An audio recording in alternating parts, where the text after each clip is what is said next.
guys, I'm Layla. Today we are in Raid Shadow Legends and we're checking out Admiral Blacktusk. He is the faction unity warlord legendary champ for the dwarf factions, right? And I really do love how they for like these unity champs, I love how they have this cool shining thing that they're standing on. What we're gonna do today is we're gonna read his lore story. I haven't read it yet, but I like his design.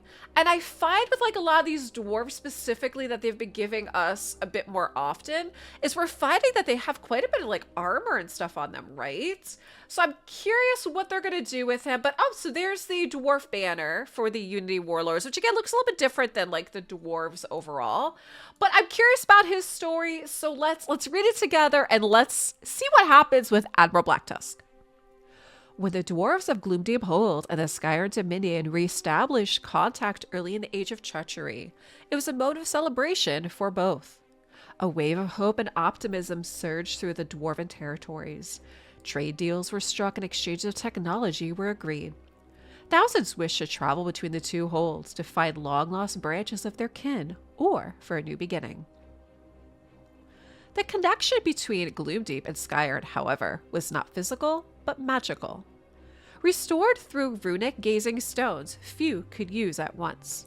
The tunnels that once enabled a dwarf to walk or even stream rail in perfect safety between the two holds were long destroyed or flooded, and what sections remained could be inhabited by monsters or demon spawn. Establishing a land route was impossible, for that meant crossing the Crocan Desert, Sorrow Lakes, and Deadlands, exposing travelers to hostile peoples of the world.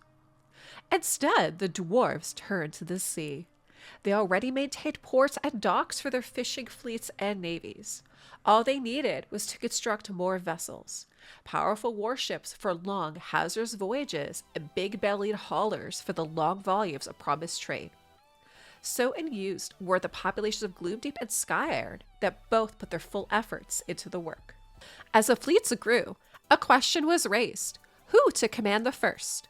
Who to carve a route through the waves? Who to fend off the dangers which may lay across them? The answer was obvious: Admiral Blacktusk of the Skyrim Dominion, a warrior sailor known also as the Boar Admiral. Blunt, brutal, dour, stubborn, and a phenomenal master of naval warfare. He was everything an expeditionary fleet would need, and more than lived up to his name. When fighting at sea, whether ship to ship or in a boarding action, Blacktusk favored coordinated decisive charges, maneuvering his ships and marshaling his warriors like a herd of boars thundering toward a foe to pummel them to the ground and gore them. His was an uncompromising attitude, with little tolerance for error or weakness, and not the slightest mercy for his enemies. He had studied enough history to know that Skyrim had nearly fallen in the past to the demon spawn of Sirath. The thought horrified him, and swore long ago to destroy any danger to his people. Some years before being chosen to lead the first treasure fleet, as they were already being hailed, a handful of Skyrim fishing vessels were attacked and their crew killed by members of a Burgian pirate kingdom in the eastern Lost Isles. Their capital was an island known as the Altar of Sladek, and it was home to thousands of raiders and scores of vessels. Blacktusk gathered every warship in the Dominion's possession and attacked. He burned every ship to ash and killed every foe, afterward ordering their heads be mounted on pikes that ringed the entire city. The lessons were simple. Skyrim avenged every affront. Skyrim showed no mercy. Blacktusk was personally involved in the construction of his flagship. If he was to break through to Gloomdeep, his vessel had to be able to lead. Faster than all others and capable of smashing through obstacles. The ship, the Iron Boar, was powered by steam or sail as conditions allowed or demanded, and its metal-clad prow was so strong the vessel could split icebergs and smash through the gap. The first treasure fleet to depart the Skyrim Dominion for Gloomdeep Hold numbered some 24 vessels. Only the most robust ships and skilled captains were chosen, at Blacktusk's insistence, for this pioneering mission. The dangers would be numerous and impossible to predict. The Boar Admiral knew that, for all the dwarf's excitement about this new link between the two holds, should be an overambitious expedition be launched and heavy losses be sustained. His people's hope would be shattered. There might even be a desire to never try again. Blacktusk wanted his people reunited. A careful approach was needed. This instinct paid off. Though ultimately successful, the first treasure fleet was attacked by beasts such as those they named the Great Red Shark and the Granite Kraken. They were battered by freak tempests and faced waves as high as mountains. One morning, the ship Cloudspire's favor was floundering and no crew could be seen. Boarders found no one on the ship, not even bodies.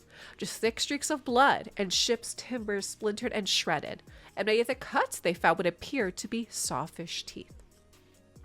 Blacktusk carefully analyzed every danger, learning from every mistake and victory, codifying all his experiences and collating that of his captains.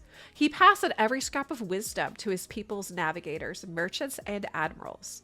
Though 5 ships never reached Gloomdeep Hold on their first expedition, all but one successfully returned to the Sky Iron Dominion.